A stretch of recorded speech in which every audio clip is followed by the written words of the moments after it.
kapuso, nata karon diri sa gawas nga bahin aron atong hinabion ang atong mga kapuso kung unsa ilang reaksyon, opinion mahitungod sa hisputanan karon o mainitong hisputanan kalabutan sa pagpasangat og impeachment batok sa atong pangulo sa Pilipinas. Kung pangutanon nato atong mga kapuso, unsa kaya ang ilang masulti o reaksyon mahitungod niini? Kay ubay-ubay sa mga nagkanayon na mas maayo pa ma-impeach ang pangulo ug doon na po nagkanayon nga dili angay ma-impeach ang atong pangulo sa nasod Pilipinas. Atong makauban karong butaga si Sir Jojo. Kung ikaw pangutanon Sir, uyon ba ka o dili nga i-impeach ang pangulo batok sa aligasyon ngadto kaniya?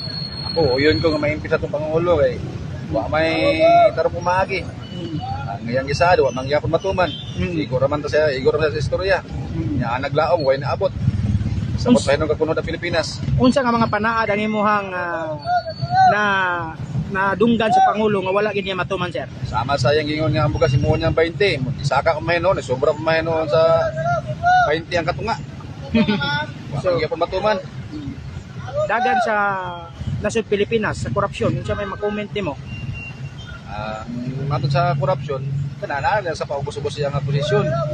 Kay pero di po na magawas ng budget kung wala po nagikan sa iya nga pinirmahan kay dili man siya may taas siya may pangulo. Dapat magigit sa iya mga mapapilis nga magawas. Dapat kabalo pa siya na.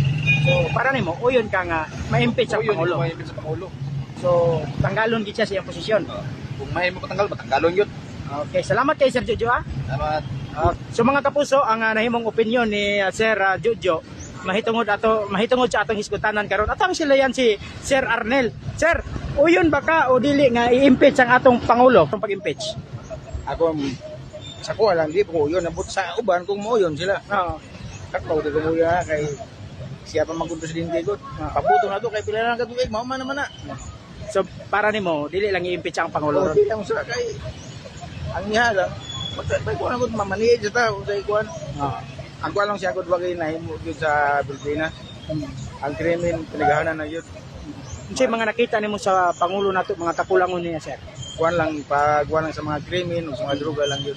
Mao lang yun na Sa korupsyon, unsa may makomento nimo ni Sir? o kana sa korupsyon po dapat kana ang klaro tanggalon. Ang Kitsa may mga angay tanggalon aning korupsyon. ang kung nagkurap mamati tanggalon mo dapat. Asa sa mga congressman, mga senador. Congressman, diba, nambay senador, ba't ka to tanggalon dito? Di na to pabuton pag karon ebidensya naman ito. O, di ba?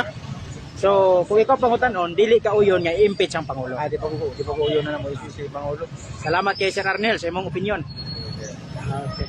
So mga kapuso, nadunggan ninyo og klaro kayo ang mga opinion sa atong mga kapuso nga atong nahinabi karong adlaw diri mismo sa Plaza General sa General Santos City nga kung asa gikanayon sa usa sa atong nahinabi si Jojo nga dili uyon siya nga i-impeach ang pangulo apan si Sir Arnel nagkadayon nga dili sa uyon nga i-impeach ang pangulo. So mana atong nahimong pagpanubay kalabutan ining atong hisgutanan diri mismo sa General Santos City kini inyong kapuso John Pandamon.